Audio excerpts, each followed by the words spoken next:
అల్లం పచ్చడి కోసం నానబెట్టిన అల్లం, బెల్లము, చింతపండు, బెల్లం కలిపి ఈ ఉప్పుతోటి గ్రైండ్ చేద్దాం. చిన్న చెంచాడు పసుపు అందులో వేయాలి. ఈ తయారైన ఈ అల్లం, బెల్లం, చింతపండు మిశ్రమంలోకి ఆవాలు, మెంతులు, ఒక నూనెపై కొద్దిగా కరివేపాకు వేసి పోపు పెడదాం. తర్వాత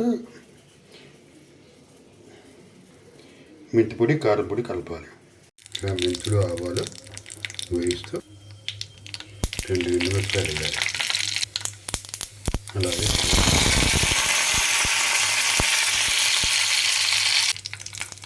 ఇందులోనే కొద్దిగా ఇంగువ,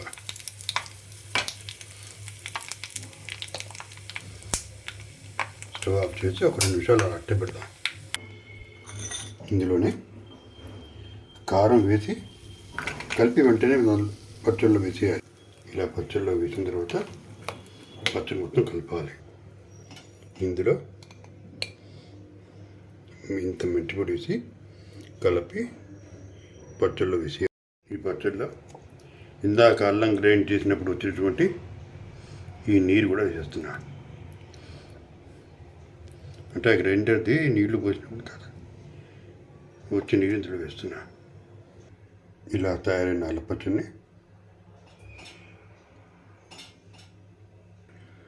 పెసరట్టుతో పాటు దైవ నివేదన చేసి వడ్డించాలి. ఈరోజు పెసరట్టు చేస్తున్న కాబట్టి దాని కాంబినేషన్గా చేసుకున్నాను అనమాట. Thank you for watching.